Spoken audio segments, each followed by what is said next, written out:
কখনো এমন একটা জায়গার কথা শুনেছেন যেখানে আজ শুধু বাতাসের শব্দ শোনা যায়, কিন্তু একসময় সেই একই জায়গা ছিল মানুষের ভিড়ে ভরা, যেখানে এখন কুয়াশা ঘুরে বেড়ায়, কিন্তু একসময় সেই পথ দিয়েই চলত বাণিজ্যের ইতিহাস।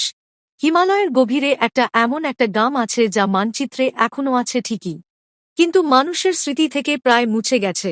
আপনি যদি এমন অজানা রহস্য আর হারিয়ে যাওয়া জায়গার গল্প জানতে ভালোবাসেন, তাহলে এখনই পেজটা ফলো করুন।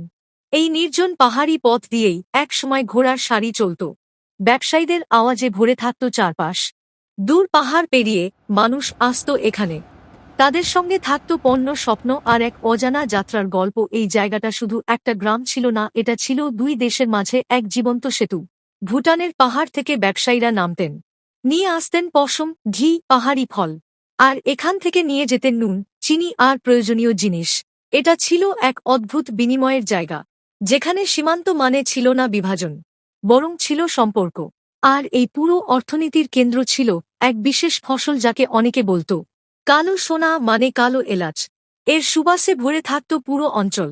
১৯৯৫ থেকে ২০০৫ সাল, এই সময়টাকে বলা হতো এই জায়গার স্বর্ণযুগ। প্রতিটা ঘরে তখন স্বপ্ন ছিল, প্রতিটা মানুষের চোখে ছিল আশার আলো। কিন্তু হঠাৎই সবকিছু বদলে গেল। একটা অদৃশ্য রোগ, একটা ছত্রাক, ধীরে ধীরে ধ্বংস করে দিল সেই এলাচ বাগানগুলো, যার উপর দাঁড়িয়েছিল পুরো অর্থনীতি। মানুষ অসহায় হয়ে পড়ল, স্বপ্নগুলো ভেঙে গেল। তারপর শুরু হলো আরেকটা পরিবর্তন। নতুন রাস্তা তৈরি হলো, সহজ পথ খুলে গেল, মানুষ বেছে নিল অন্য দিক, আর এই কঠিন পাহাড়ি পথ ধীরে ধীরে ফাঁকা হয়ে গেল। যেখানে একসময় ছিল ভিড়, সেখানে নেমে এলো নিস্তব্ধতা। বাণিজ্য থেমে গেল, মানুষ সরে গেল, আর জায়গাটা হয়ে গেল প্রায় বিস্মৃত। তবুও সবকিছু শেষ হয়ে যায়নি। আজও এখানে গেলে আপনি দেখবেন মাত্র ২-৩টি ছোট্ট কটেজ, কিছু সাধারণ মানুষ, আর চারপাশে এক অদ্ভুত শান্তি। প্রতি সপ্তাহে একদিন এই নীরবতা একটু ভাঙে, একটা ছোট্ট হাট বসে, যেখানে আজও মিশে যায় দুই দেশের সংস্কৃতি, যেন অতীত এখনও পুরোপুরি হারিয়ে যায়নি।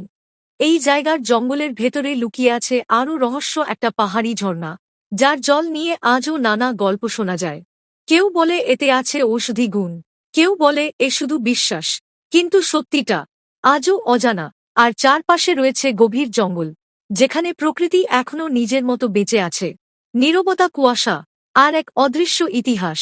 এখন প্রশ্ন হলো, এত গল্প, এত রহস্য, এত ইতিহাস, সবকিছু মিলিয়ে এই জায়গাটা আসলে কোথায়? যে জায়গার প্রতিটা পথ একসময় বাণিজ্যের সাক্ষী ছিল, যে জায়গা আজ নীরব হয়ে থেকেও গল্প বলে, সেই হারিয়ে যাওয়া জনপদের নাম তোদে তাংতা। আপনি কি কখনো গিয়েছেন এই জায়গায়? কমেন্ট অবশ্যই জানাবেন।